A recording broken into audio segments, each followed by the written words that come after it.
ಆಕಾಶವಾಣಿ ಭವಿಷ್ಯದ ಉದ್ಯೋಗಕ್ಕೆ ಕೌಶಲ್ಯ ವಿಶೇಷ ಸಂದರ್ಶನದ 2ನೇ ಭಾಗ. ಭಾಗವಹಿಸುತ್ತಾರೆ ಜೆಎನ್ಎನ್ಸಿಇ ತರಬೇತಿ ಮತ್ತು ಉದ್ಯೋಗ ವಿಭಾಗದ ನಿರ್ದೇಶಕರಾದ ಡಾ ತೇಜಸ್ವಿ ಕಟ್ಟಿಮನಿ. ಇವರೊಂದಿಗೆ ಆಕಾಶವಾಣಿ ಭದ್ರಾವತಿಯ ಕಾರ್ಯಕ್ರಮ ಮುಖ್ಯಸ್ಥರಾದ ಎಸ್ಆರ್ ಭಟ್. ಕೇಳುಗರೆ, ಇತ್ತೀಚಿನ ದಿನದಲ್ಲಿ ನಮ್ಮ ಪ್ರತಿಯೊಬ್ಬ ಯುವತಿಯರು ಹೇಳೋದೇನು ಅಂತಂದರೆ, ನಾನು ಬಹಳ ದೊಡ್ಡ ಪದವಿಯನ್ನು ಪಡ್ಕೊಂಡಿದ್ದೇನೆ, ನನಗೆ ಉದ್ಯೋಗ ಸಿಗ್ತಾ ಇಲ್ಲ, ಉದ್ಯೋಗ ಸೃಷ್ಟಿಯಾಗ್ತಾ ಇಲ್ಲ ಅನ್ನೋಂಥ ಮಾತನ್ನು ಹೇಳ್ತಾ ಇದ್ದಾರೆ. ಆದರೆ ಇತ್ತೀಚಿನ ದಿನದಲ್ಲಿ ಒಂದು ಪ್ರಮುಖ ಅಂಶವನ್ನು ಪ್ರತಿಯೊಬ್ಬರೂ ತಿಳಿದಿಟ್ಕೊಂಡಿರಬೇಕು. ಕೇವಲ ಪದವಿಯನ್ನು ಪಡೆದರೆ ಸಾಲದು, ಕೌಶಲ್ಯಯುಕ್ತ ಪದವಿಯನ್ನು ಪಡೆದು ಕೌಶಲ್ಯಯುಕ್ತ ಉದ್ಯೋಗವನ್ನು ಮಾಡುವುದಕ್ಕೆ ಪ್ರಯತ್ನ ಪಡಬೇಕು ಅಂತ. ಇನ್ನೂ ಒಂದು ಮಾತಿತ್ತು, ಏನು ಅಂತಂದರೆ ಕೇವಲ ಉದ್ಯೋಗಗಳು ಟೈರ್ 1 ಸಿಟಿಯಲ್ಲಿ ಮಾತ್ರ ಇರುತ್ತೆ ಅಂತ. ಆದರೆ ಈಗ ಅಷ್ಟಕ್ಕೆ ಸೀಮಿತ ಆಗಿಲ್ಲ ಅನ್ನೋದನ್ನು ನಾವು ಹಿಂದಿನ ವಾರದ ಕಾರ್ಯಕ್ರಮದಲ್ಲಿಯೂ ಕೂಡ ತಿಳಿಸ್ತಾ ಇದ್ವಿ. ಇಂದು ಅದರ ಮುಂದುವರೆದ ಭಾಗವಾಗಿ ಭವಿಷ್ಯದಲ್ಲಿ ಉದ್ಯೋಗ ಸೃಷ್ಟಿ ಹೇಗಾಗುತ್ತೆ ಅನ್ನೋದನ್ನು ತಿಳಿಸೋದಕ್ಕೋಸ್ಕರವಾಗಿ ನಮ್ಮೊಂದಿಗಿದ್ದಾರೆ ಜೆಎನ್ಎನ್ಸಿಇ ತರಬೇತಿ ಮತ್ತು ಉದ್ಯೋಗ ವಿಭಾಗದ ನಿರ್ದೇಶಕರಾದಂತಹ ಡಾಕ್ಟರ್ ತೇಜಸ್ವಿ ಕಟ್ಟಿಮನಿಯವರು. ತೇಜಸ್ವಿ ಕಟ್ಟಿಮನಿಯವರು, ನಮಸ್ಕಾರ. ನಮಸ್ತೆ ಸರ್. ನಮ್ಮ ಹಿಂದಿನ ವಾರದ ಕಾರ್ಯಕ್ರಮದಲ್ಲಿ ಭವಿಷ್ಯದಲ್ಲಿ ಉದ್ಯೋಗ ಹೇಗೆ ಸೃಷ್ಟಿಯಾಗುತ್ತೆ ಮತ್ತು ಯಾವ್ಯಾವ ರೀತಿಯ ಅಂಶಗಳು ಅದಕ್ಕೆ ಒಳಗೊಂಡಿರಬೇಕು ಅನ್ನೋದೆಲ್ಲವನ್ನು ತಿಳಿಸ್ತಾ ಇದ್ವಿ. ಹಾಗಿದ್ರೆ ಈ ಉದ್ಯೋಗ ಅನ್ನುವಂಥದ್ದು ಕೇವಲ ದೊಡ್ಡ ದೊಡ್ಡ ಸಿಟಿಗಳಲ್ಲಿ, ಅಂದರೆ ಟೈರ್ 1 ಸಿಟಿಯಲ್ಲಿ ಮಾತ್ರ ಸೀಮಿತ ಆಗಿದೆಯಾ ಕಟ್ಟಿಮನಿಯವರೇ? ಸರ್, ನಿಮಗೆ ಗೊತ್ತಿರೋ ಹಾಗೆ ಟೈರ್ 2, ಟೈರ್ 3 ಸಿಟಿಗಳಲ್ಲಿ ಸಾಕಷ್ಟು ಅವಕಾಶಗಳು ಈಗ ಬೆಳೀತಾ ಇದ್ದಾವೆ. ಮೊದಲು ಸರ್ ಟೈರ್ 1 ಸಿಟಿಲಿ ಮಾತ್ರ ಟೈರ್ 1 ಕಂಪ್ನೀಸು ಹೋಗ್ಬಿಟ್ಟು ರಿಕ್ರೂಟ್ಮೆಂಟ್ ಅಂತ ಮಾಡ್ಕೋತಾ ಇದ್ರು. ಬಟ್ ಈಗೇನಾಗಿದೆ ಅಂತಂದ್ರೆ ಟೈರ್ 1 ಕಂಪ್ನೀಸು ಟೈರ್ 1 ಸಿಟಿಯನ್ನು ಬಿಟ್ಬಿಟ್ಟು ಟೈರ್ 2 ಮತ್ತು ಟೈರ್ 3 ಸಿಟಿ ಸ್ಟೂಡೆಂಟ್ಸ್ಗಳನ್ನು ಅವರು ರಿಕ್ರೂಟ್ಮೆಂಟ್ ಮಾಡ್ಕೊತಾ ಇದ್ದಾರೆ. ಏನಕ್ಕೆ ಅಂತಂದ್ರೆ ಇಲ್ಲಿ ಸ್ಟೂಡೆಂಟ್ಸ್ಗಳು ತುಂಬಾ ಹಾನೆಸ್ಟ್ ಆಗಿರ್ತಾರೆ, ತುಂಬಾ ಸಿನ್ಸಿಯರ್ ಆಗಿರ್ತಾರೆ, ಒಬಿಡಿಯಂಟ್ ಆಗಿರ್ತಾರೆ, ಅಂಡ್ ಟೆಕ್ನಿಕಲಿ ಸಖತ್ ಸೌಂಡ್ ಇರ್ತಾರೆ ಸರ್. ಬಟ್ ಕಮ್ಯುನಿಕೇಶನ್ ಒಂದೇ ಪ್ರಾಬ್ಲಮ್ಮು, ಬಟ್ ಅದನ್ನು ಇಂಪ್ರೂವ್ ಮಾಡ್ಕೊಂಡೆ ಅಂತಂದ್ರೆ ಆಯ್ತು ಸರ್. ಸೊ ಹಾಗಾಗಿ ಇವೆಲ್ಲ ಸ್ಕಿಲ್ ಸೆಟ್ ಕೂಡ ತುಂಬಾನೇ ಇಂಪಾರ್ಟೆಂಟ್ ಆಗುತ್ತೆ. ಅಂಡ್ ಇಂಡಸ್ಟ್ರಿ ಸರ್ಟಿಫಿಕೇಶನ್ಸ್ ಕೂಡ ಅವರಿಗೆ ಒಂದು ದೊಡ್ಡ ಒಂದು ಪ್ಲಸ್ ಪಾಯಿಂಟ್ ಅಂತಾನೂ ಕೂಡ ನಾವು ಹೇಳ್ಬೋದು ಸರ್. ಹೌದು ಸರ್, ಹೌದು. ಈಗ ಸಾಕಷ್ಟು ಸಂಸ್ಥೆಗಳು, ಈಗ ಗೂಗಲ್ ಕ್ಲೌಡ್ ಇರ್ಬೋದು, ಅಥವಾ SAP ಇರ್ಬೋದು, AWS ಇರ್ಬೋದು, ಈ ಥರ ಸಾಕಷ್ಟು ಸಂಸ್ಥೆಗಳು ಏನು ಮಾಡ್ತಾ ಇದ್ದಾವೆ ಅಂತಂದರೆ ಇಂಡಸ್ಟ್ರಿ ಸರ್ಟಿಫಿಕೇಷನ್ ಕೋರ್ಸಸ್ ಅಂತ ಎಲ್ಲ ಕಂಡಕ್ಟ್ ಮಾಡ್ತಾ ಇದ್ದಾರೆ. ಕೆಲವೊಂದು ಆರ್ಗನೈಸೇಷನ್ ಫ್ರೀ ಆಫ್ ಕಾಸ್ಟೇ ಕೊಡ್ತಾ ಇದ್ದಾರೆ. ಸೊ ಅವ್ರುಗಳಲ್ಲೆಲ್ಲ ಇವರು ಪಾರ್ಟಿಸಿಪೇಟ್ ಮಾಡಿಬಿಟ್ಟು ಆ ಥರದೊಂದು ಸರ್ಟಿಫಿಕೇಷನ್ ಅಂತ ಇಟ್ಕೊಂಡ್ರೆ ನಾಳೆ ಇಂಟರ್ವ್ಯೂನಲ್ಲಿ ಅವರ ಒಂದು ರಿಸ್ಯೂಮೆಗೆ ತುಂಬ ವೇಟೇಜ್ ಕೊಡುತ್ತೆ ಸರ್. ಆಮೇಲೆ ಒಂದು ನಮ್ಮ ಕೇಳೋರಿಗೆ ಹೇಳಬೇಕು, ಇದೇ ಸಮಯದಲ್ಲಿ ತಾವು ಹೇಳಿದ ಹಾಗೇನೆ ಭಾಳಷ್ಟು ಸರ್ಟಿಫಿಕೇಟ್ ಕೋರ್ಸ್ಗಳು 3 ತಿಂಗಳಿಂದ 1 ವರ್ಷದವರೆಗಿನ ಸರ್ಟಿಫಿಕೇಟ್ ಕೋರ್ಸ್ಗಳು, ಸಾವಿರಾರು ಕೋರ್ಸ್ಗಳು ಆನ್ಲೈನಲ್ಲಿ ಫ್ರೀ ಆಗಿದೆ. ಹೌದು ಸರ್, ಈಗ ನೀವು ಹೇಳಿದ್ದು ನಿಜ. ಅದು ಈಗ ಅವರು ಕಾಲೇಜ್ಗಳಲ್ಲೇ ಮಾಡಬೇಕು ಅಂತಕ್ಕಂಥದ್ದು ಇಲ್ಲ ಸರ್. ಈಗ ಆನ್ಲೈನ್ ಪ್ಲಾಟ್ಫಾರ್ಮ್ಗಳಲ್ಲಿ ವಿದ್ಯಾರ್ಥಿಗಳಿಗೆ ಈಗ ಆಲ್ರೆಡಿ ಸಾಕಷ್ಟು ಕೋರ್ಸಸ್ಗಳು ಸಿಗ್ತಾ ಇದ್ದಾವೆ. ಅದು ಕೋರ್ಸೆರಾ ಕೋರ್ಸಸ್ ಇರ್ಬೋದು, ಅಥವಾ ಮೂಕ್ ಕೋರ್ಸ್ ಇರ್ಬೋದು, ಅಥವಾ ಲಿಂಕ್ಡ್ ಇನ್ ಲರ್ನಿಂಗ್ ಕೋರ್ಸಸ್ ಅಂತ ಇರ್ಬೋದು, ಅಥವಾ NPTEL ಅಂತ ಇರ್ಬೋದು, ಯುಡೆಮಿ, ಈ ಥರ ಸಾಕಷ್ಟು ಇದ್ದಾವೆ ಸರ್. ಸೊ ಸಾಕಷ್ಟು ಆರ್ಗನೈಸೇಷನ್ಸ್ಗಳು ಫ್ರೀ ಆಫ್ ಕಾಸ್ಟೇ ಕೊಡ್ತಾ ಇದ್ದಾರೆ. ವಿದ್ಯಾರ್ಥಿಗಳು ಅದನ್ನು ಅವರು ಯೂಸ್ ಮಾಡಿಕೊಂಡು ಅವ್ರಿಗೆ ಬೇಕಾಗಿರ್ತಕ್ಕಂತಹ ನ್ಯೂ ಟೆಕ್ನಾಲಜಿ ಮೇಲೆ ಅವರು ಸರ್ಟಿಫಿಕೇಶನ್ಸ್ ಎಲ್ಲ ಮಾಡ್ಕೋಬಹುದು. ಈಗ ನೀವು ಲಿಂಕ್ಡ್ ಇನ್ ಲರ್ನಿಂಗ್ ಕೋರ್ಸಸ್ ಅಂತ ಇಟ್ಕೊಂಡ್ರಿ ಸರ್, ಅದ್ರದ್ದು 21,000 rupees ವರ್ತ್ ಇದೆ. ಅಂದ್ರೆ ಸರ್ ಬರೀ ಲಿಂಕ್ಡ್ ಇನ್ ಲರ್ನಿಂಗ್ ಕೋರ್ಸಸ್ ಅಲ್ಲೇ 20,000 ಪ್ಲಸ್ ನ್ಯೂ ಕೋರ್ಸಸ್ ಬರುತ್ತೆ ಸರ್. ಸೊ ಹಾಗಾಗಿ ವಿದ್ಯಾರ್ಥಿಗಳು ಇದ್ರ ಕಡೆನೂ ಕೂಡ ಅವರು ಗಮನ ಹರಿಸಬೇಕಾಗ್ತದೆ. ಇದೆ ಸರ್, ಬಹಳಷ್ಟು ಇದಾವೆ ಸರ್, ತುಂಬಾನೇ ಇದಾವೆ. ಈಗ ಹೆಂಗೆ ಅಂತಂದ್ರೆ ಹೌದು ಹೌದು ಸರ್, ನಿಜ, ಕರೆಕ್ಟ್. ಅದ್ ಬಿಟ್ಟೆ ಅಂತಂದ್ರೆ ಇವನ್ ಯೂಟ್ಯೂಬ್ ಚಾನಲ್ಸ್ ಗಳಲ್ಲೂ ಕೂಡ ಅವರು ಇನ್ಫಾರ್ಮೇಶನ್ ಎಲ್ಲ ಗ್ರಾಬ್ ಮಾಡ್ಬೋದು.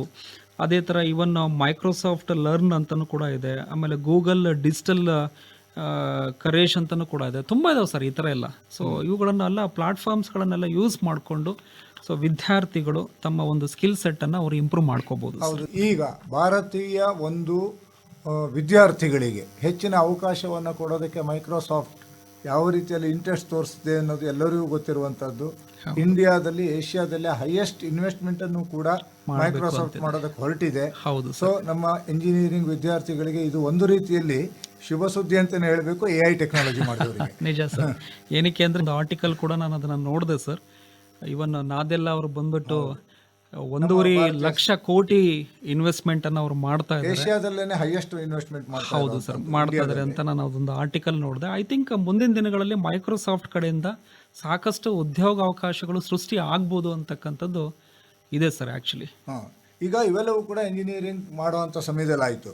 ಇನ್ನು ಎಂಜಿನಿಯರಿಂಗ್ ಬಿಟ್ಟು ಅಂದರೆ ನಾವು ಇದೆಲ್ಲ ಮಾತಾಡ್ತಾ ಇರೋದು ಸಾಮಾನ್ಯವಾಗಿ ನಾವು ಪ್ರೈವೇಟ್ ಜಾಬ್ ಪೋರ್ಟಲ್ ಬಗ್ಗೆ ಮಾತಾಡ್ತಿದ್ದೀವಿ. ಹಾಗಿದ್ರೆ ಗೌರ್ಮೆಂಟಿಗೆ ಅವಕಾಶನೇ ಇಲ್ವಾ?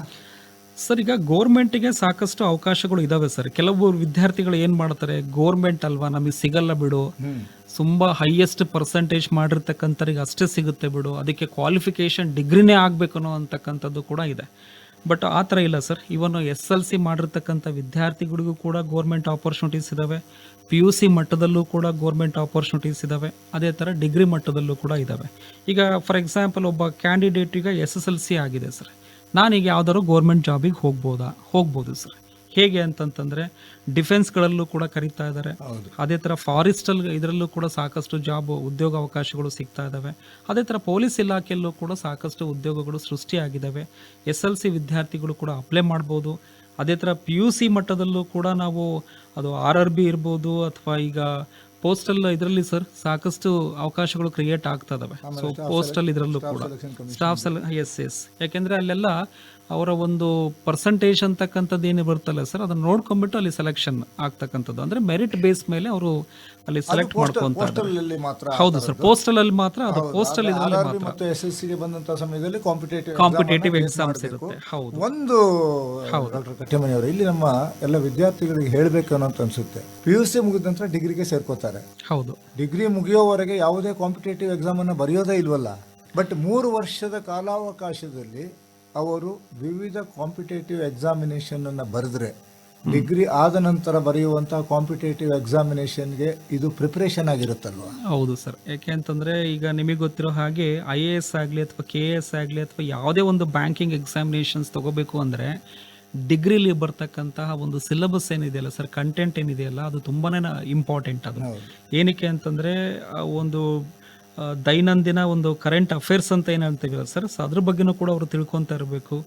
ಆಮೇಲೆ ಒಂದು ಅಟ್ಲೀಸ್ಟ್ ಒಂದು ಅಥವಾ 2 ವರ್ಷ ನಿರಂತರವಾಗಿ ಅವರು ತಯಾರಿ ಮಾಡ್ಕೊಂಡಿದ್ದೇ ಆಯಿತು ಅಂತಂತಂದರೆ ಅವರು KS ಆಗಲಿ ಅಥವಾ IAS ಆಗಲಿ ಅದನ್ನು ಕ್ರ್ಯಾಕ್ ಮಾಡ್ಬೋದು ಸರ್ ಅವರುಗಳು. ಆಮೇಲೆ ಈಗ ನೀವು ಕಾಂಪಿಟೇಟಿವ್ ಎಕ್ಸಾಮ್ ಬಂದಂಥ ಸಮಯದಲ್ಲಿ ನಾಲೆಜ್ಗಿಂತ ಕ್ರ್ಯಾಕಿಂಗ್ ಇಸ್ ಇಂಪಾರ್ಟೆಂಟ್. ಹೌದು ಸರ್, ಅದೇನೋ ನಿಜ. ಯಾಕಂತಂದ್ರೆ ಇಲ್ಲಿ ಆಪ್ಟಿಟ್ಯೂಡ್ ಬಹಳ important sir. How to crack the exam, ಇದನ್ನ ನಾವು JEE ಮತ್ತು NEET ಅಲ್ಲೂ ಕೂಡ ನೋಡ್ತಾ ಇದ್ದೀವಿ. ಹೌದು. How to face exam and how to crack exam is very important ಅಲ್ವಾ?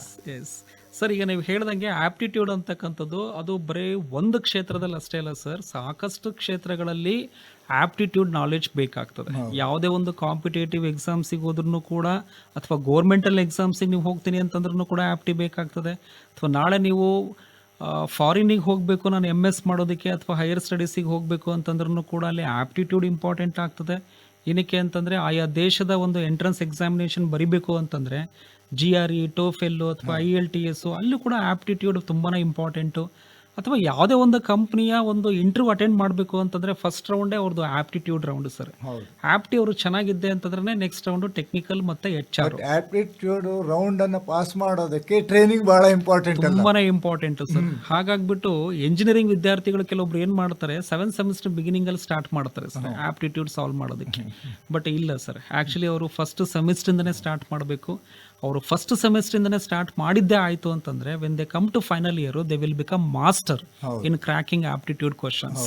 ಸೊ ಹಾಗಾಗಿ ನಾನು ಎಂಜಿನಿಯರಿಂಗ್ ವಿದ್ಯಾರ್ಥಿಗಳಿಗಾಗಿರ್ಬೋದು ಅಥವಾ ಯಾರೇ ಕಾಂಪಿಟೇಟಿವ್ ಎಕ್ಸಾಮ್ಸನ್ನು ಫೇಸ್ ಮಾಡ್ತಾ ಇದ್ದಾರೆ ಅಂತಂತಂದರೆ ಅಂಥ ವಿದ್ಯಾರ್ಥಿಗಳಿಗೆ ನಾನು ಹೇಳ್ಕೊಳ್ಳೋದಿಷ್ಟೇ, ಆಪ್ಟಿಟ್ಯೂಡನ್ನು ಅವರು ಬಿಗಿನಿಂಗಿಂದನೇ ಸ್ಟಾರ್ಟ್ ಮಾಡಲಿ ಅಂತಕ್ಕಂಥದ್ದು ಸರ್.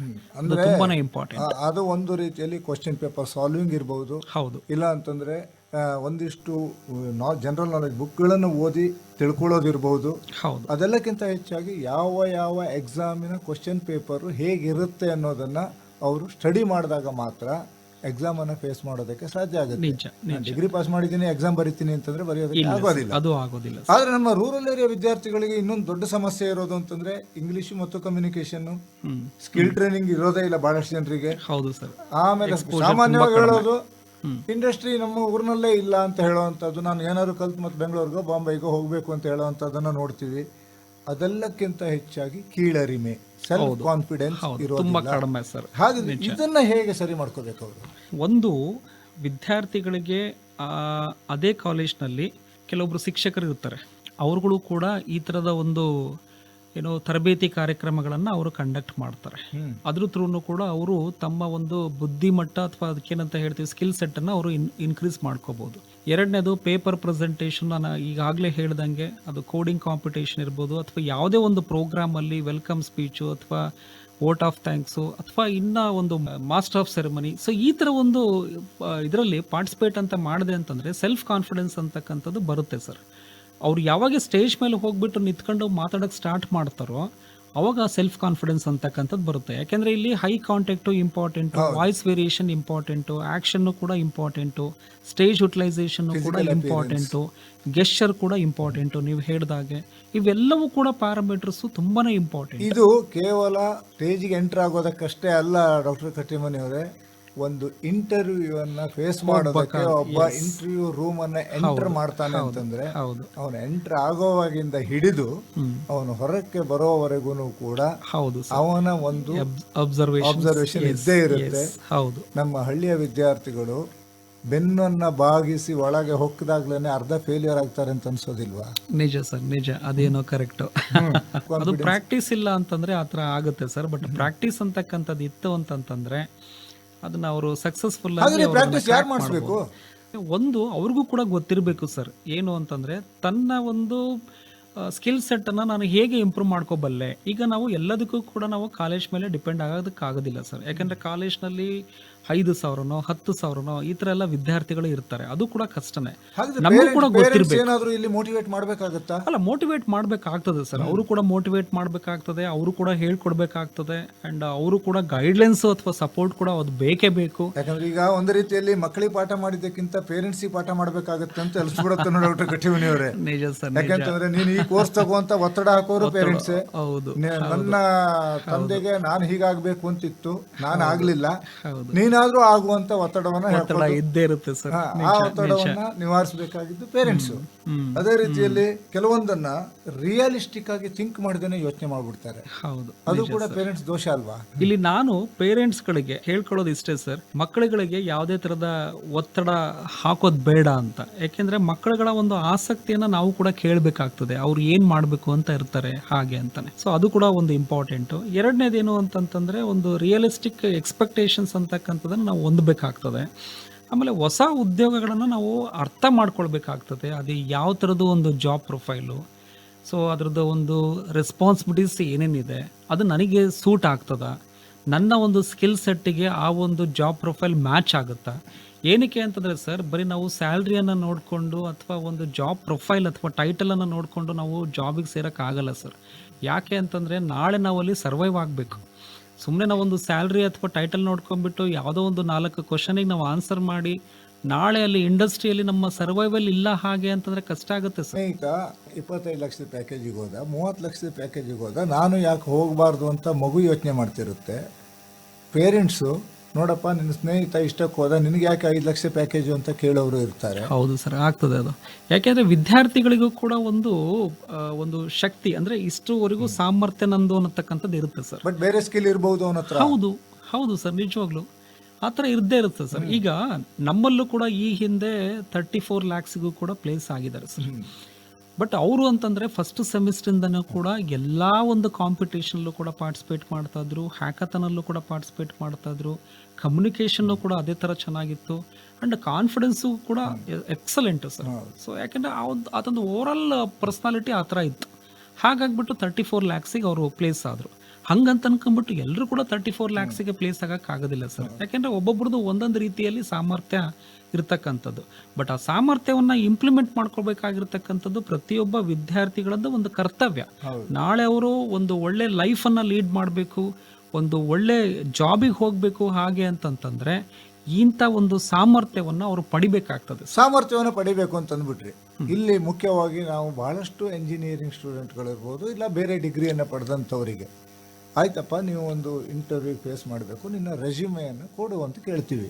ಹೌದು ಬಟ್ ಆ ರೆಸ್ಯೂಮೆಯನ್ನು ನೋಡಿದಾಗ್ಲೇ ಅರ್ಧ ಫೇಲ್ಯೂರ್ ಆಗಿರ್ತಾರೆ. ಯಾಕೆ ಕಠಿಣ ಅವರೇ?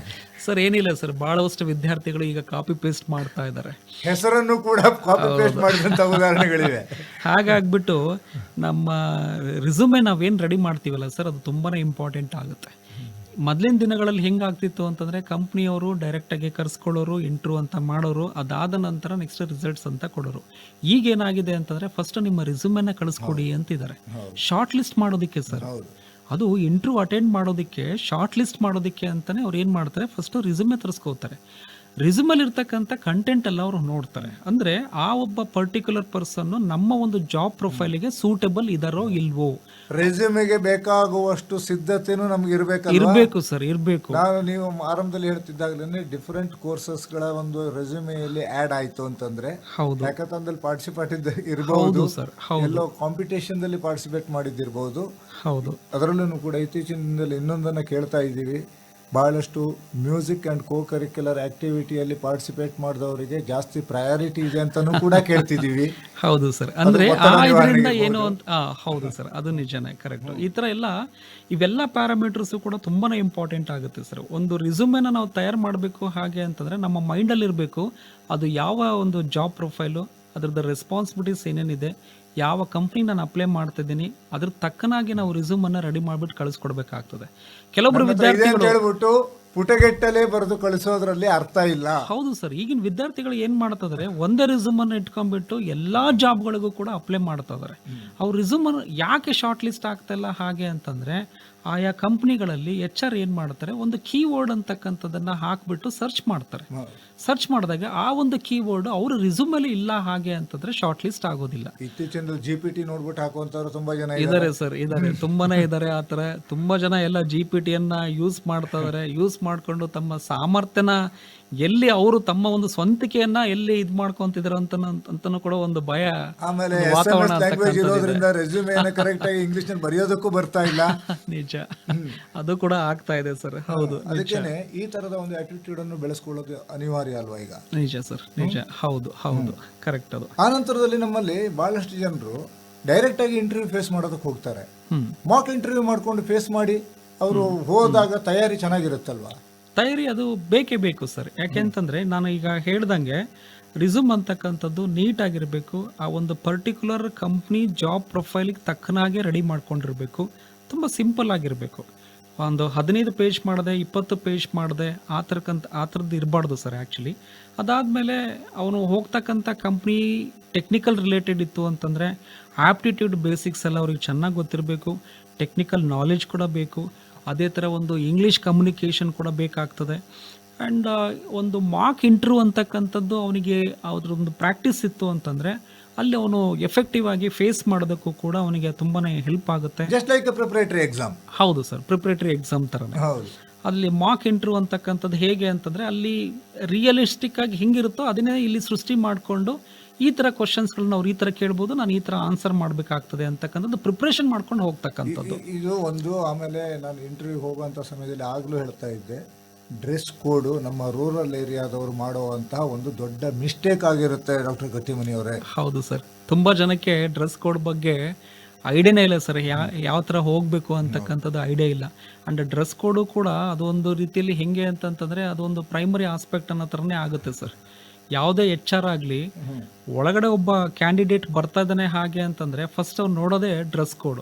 ಯಾಕೆಂದ್ರೆ ಫಸ್ಟ್ ಕಾಣೋದೇ ಅದು sir, dress code, appearance first ಕಾಣೋದೇ ಅದು ಡ್ರೆಸ್ ಕೋಡ್. ಆ ಡ್ರೆಸ್ ಕೋಡ್ ಮೇಲ್ಗಡೆನೆ ಒಬ್ಬ HR ಆ ಪರ್ಸನ್ ಹೆಂಗೆ, ಅವನ ಒಂದು ಕ್ಯಾರೆಕ್ಟರಿಸ್ಟಿಕ್ಸ್ ಎಲ್ಲ ಹೇಗೆ ಅಂತಕ್ಕಂಥದ್ದನ್ನ ಗೇಜ್ ಮಾಡ್ತಕ್ಕಂಥ ಕೆಪಾಸಿಟಿ ಒಬ್ಬ HR ಗೆ ಇರುತ್ತೆ ಸರ್. ಅದು ಡ್ರೆಸ್ ಕೋಡ್ ಬಗ್ಗೆ ಆಯ್ತು. ಆಮೇಲೆ ಒಂದು ರೂಮ್ಗೆ ಎಂಟರ್ ಆಗುವಾಗ ಅವನ ವಾಕಿಂಗ್ ಸ್ಟೈಲ್ ಇರುತ್ತಲ್ಲ, ಹೌದು, ಅಲ್ಲಿ ಅವನ ಕಾನ್ಫಿಡೆನ್ಸ್ ಲೆವೆಲ್ ಅನ್ನು ಅಳಿಯೋದಕ್ಕೆ ಸಾಧ್ಯ ಆಗುತ್ತೆ ಸರ್. ಡೋರ್ ಅನ್ನ ತೆಗೆಯೋದ್ರಿಂದ ಹಿಡಿದ್ಬಿಟ್ಟು ಅವನು ಬರತಕ್ಕಂಥದ್ದಾಗ್ಲಿ, ಕುತ್ಕೊಳ್ತಕ್ಕಂಥದ್ದಾಗ್ಲಿ, ಆನ್ಸರ್ ಮಾಡ್ತಕ್ಕಂಥದ್ದೇ ಆಗಲಿ, ನೆಕ್ಸ್ಟ್ ಅಲ್ಲಿಂದ ಅವನು ಡೋರಿಂದ ಆಚೆ ಹೋಗ್ತಕ್ಕಂಥದ್ದು, ಆ ಪ್ರೋಸೆಸ್ ಏನಿದೆಯಲ್ಲ ಸರ್, ಅದು ಪ್ರೋಸೆಸ್ ಏನಿಲ್ಲ ಅಂತಂದ್ರೆ ಒಂದು 15 to 20 ಮಿನಿಟ್ಸ್ ಅಂತ ಅನ್ಕೊಳ್ಳಿ ಸರ್. ಆ ಒಂದು 20 ನಿಮಿಷದಲ್ಲಿ ಒಬ್ಬ HR ಎಷ್ಟೆಲ್ಲ ಅಬ್ಸರ್ವೇಷನ್ ಮಾಡಿರ್ತಾನೆ. ರೆಸ್ಯೂಮೆ ಅವನ ಕೈಯಲ್ಲಿ ಇರುತ್ತೆ.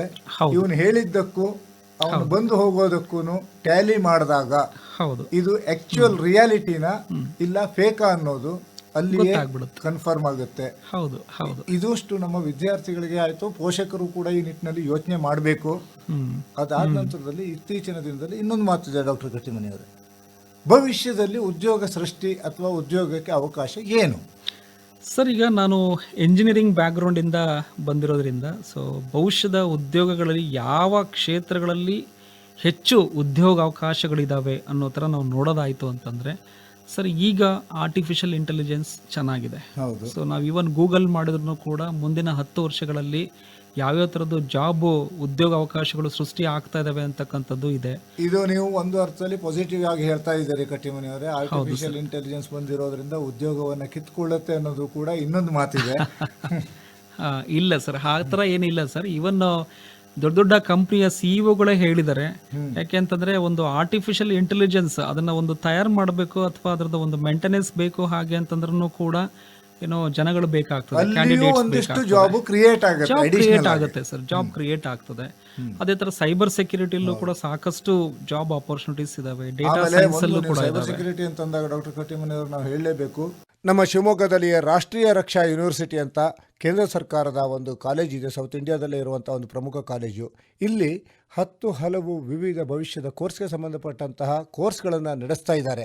ಇಂಡಿಯನ್ ಮಿಲಿಟರಿ ಫೋರ್ಸ್ಗೆ ಸೇರಿಸ್ಕೊಳ್ಳೋದಕ್ಕಿರ್ಬೋದು, ಇಲ್ಲ ಅಂತಂದರೆ ಬಹಳಷ್ಟು ರಾಜ್ಯಗಳಲ್ಲಿ ಪೊಲೀಸ್ ಇಲಾಖೆಗೆ ವಿವಿಧ ಹುದ್ದೆಗಳಿಗೆ ಸೇರ್ಕೊಳ್ಳೋದಕ್ಕಿರ್ಬೋದು. 10% ಗ್ರೇಸ್ ಮಾರ್ಕನ್ನು ಕೂಡ ಈ ಕಾಲೇಜಿನಲ್ಲಿ ಕಲಿತವರಿಗೆ ಕೊಡ್ತಾರೆ ಅನ್ನೋದನ್ನು ನಮ್ಮ ಕೇಳೋರಿಗೆ ಹೇಳಬೇಕು. ದೆನ್ ಡೇಟಾ ಸೈನ್ಸಲ್ಲೂ ಕೂಡ ಸಾಕಷ್ಟು ಉದ್ಯೋಗ ಅವಕಾಶಗಳು ಇದಾವೆ ಸರ್ ಮುಂದಿನ ದಿನಗಳಲ್ಲಿ.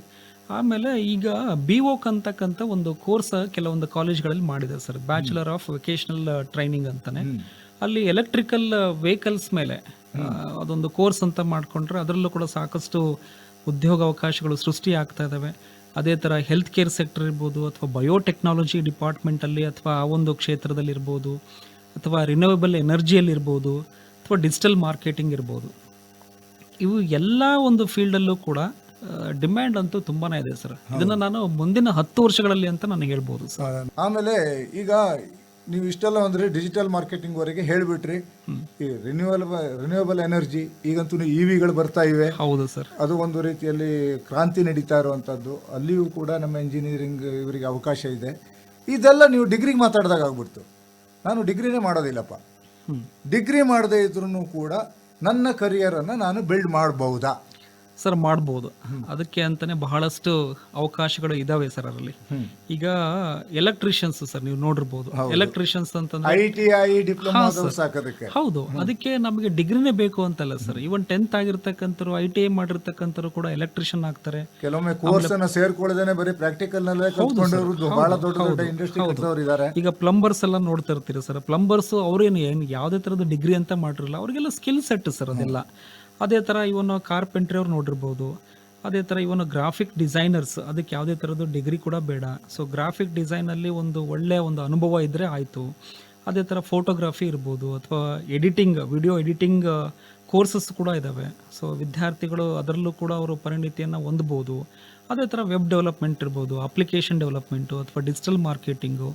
ಇವುಗಳಲ್ಲಿ ಯಾವಕ್ಕೂ ಕೂಡ ಡಿಗ್ರಿ ಅಂತಕ್ಕಂಥದ್ದು ಬೇಕಾಗುತ್ತೆ. ಸ್ಕಿಲ್ ಸೆಟ್ ಇದ್ರೆ ಅಂತಂದ್ರೆ ಆಯ್ತು ಸರ್. ಅತ್ಯಂತ ಮಾರ್ಕೆಟಿಂಗ್ ಇರುವಂತದ್ದು ಟೈಲರಿಂಗ್ ಇದೆ, ಬ್ಯೂಟಿಷಿಯನ್ ಇದೆ, ಅವು ಕೂಡ ತುಂಬಾ ಇದೆ. ಅದು ಹೈಯೆಸ್ಟ್ ಅರ್ನ್ ಮಾಡುವಂತ ಏರಿಯಾ ಇತ್ತೀಚಿನ ದಿನದಲ್ಲಿ.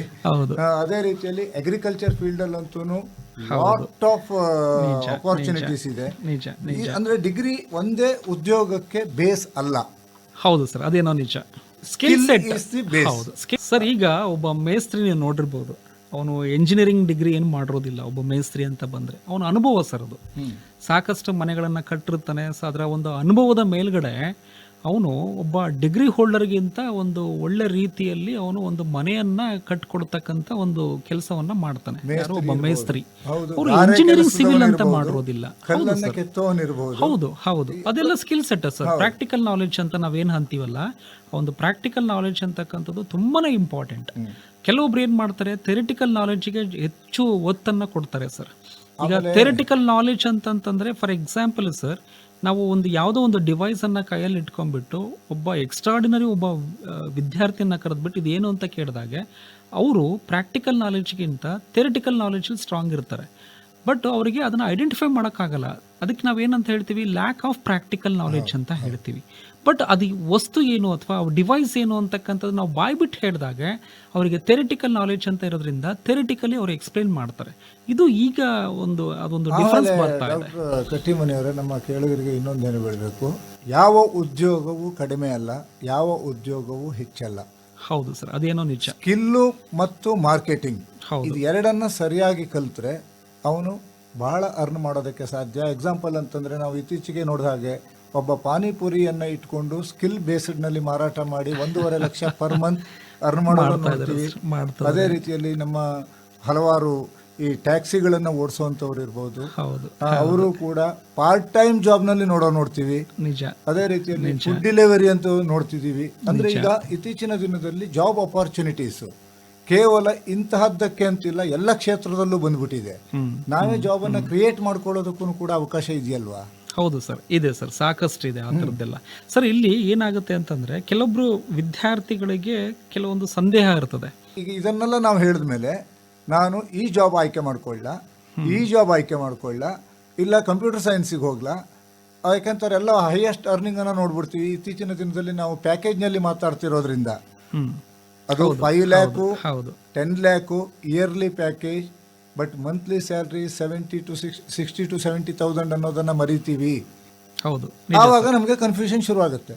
Correct sir. ಆ ಥರ ಒಂದು ಕರಿಯರ್ ಕನ್ಫ್ಯೂಷನ್ ಇರ್ತಕ್ಕಂಥ ವಿದ್ಯಾರ್ಥಿಗಳಿಗೆ ನಮ್ಮ ಕಡೆಯಿಂದ ಒಂದು ಸಂದೇಶ ಏನು ಅಂತಂತಂದ್ರೆ, ಅದು ಒಂದು ಇನ್ಫಾರ್ಮೇಶನನ್ನು ಸಂಗ್ರಹಿಸಬೇಕಾಗುತ್ತದೆ ಸರ್.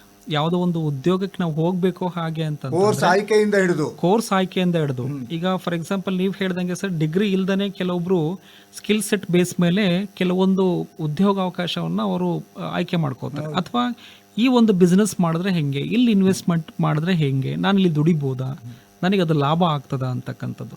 ಆ ಥರ ಅಂತ ಇದ್ದಾಗ ಅದರ ಒಂದು ಮಾಹಿತಿಯನ್ನು ಅವರು ಸಂಗ್ರಹಣೆ ಮಾಡಬೇಕಾಗ್ತದೆ ಕಂಪ್ಲೀಟ್ ಆಗಿ. ಸರ್, ಅದು ಕೂಡ ಈಗ ಎಕ್ಸ್ಪರ್ಟ್ಸ್ ಇರ್ತಾರೆ, ಮೆಂಟರ್ಸ್ ಅಂತ ಇರ್ತಾರೆ. ಮೆಂಟರ್ಸ್ ರೆಪ್ಯೂಟೆಡ್ ಕಾಲೇಜ್ನಲ್ಲಿ ಇರಬಹುದು. ಹೌದು ಸರ್, ಆದ್ರೆ ಎಲ್ಲವರಿಗೂ ಮೆಂಟರ್ಸ್ಗಳು ಸಿಗೋದಿಲ್ಲ. ನಿಜ ಸರ್. ಈಗ ಕರ್ನಾಟಕ ಸ್ಕಿಲ್ ಡೆವಲಪ್ಮೆಂಟ್ ಕಾರ್ಪೊರೇಷನ್ ಅಂತಾನು ಕೂಡ ಇದೆ ಸರ್, KSDC.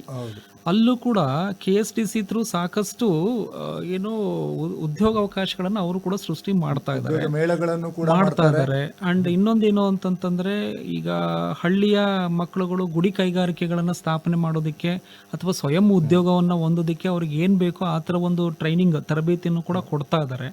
ಅವರು ಕೂಡ ಎಲ್ಲ ಗೈಡ್ ಮಾಡ್ತಾರೆ ಸರ್. ಮೆಂಟರ್ಸ್ ಎಲ್ಲ ಸಾಕಷ್ಟು ಇರ್ತಾರೆ. ಮೆಂಟರ್ಸ್ ಎಲ್ಲ ಜಗತ್ತು ನಮ್ಮ ಕೈಯಲ್ಲಿದೆ. ಹೌದು, ಅವರು ಯಾವುದೇ ರೀತಿಯಲ್ಲಿ ಮೊಬೈಲೇ ಇಟ್ಕೊಂಡು ಅಪಾರ್ಚುನಿಟೀಸ್ ಅವೆನ್ಯೂಸ್ ಎಲ್ಲೆಲ್ಲಿದೆ ಅಂತ ಸರ್ಚ್ ಮಾಡೋದಕ್ಕೆ ಅವಕಾಶ ಇದೆ. ಹೌದು.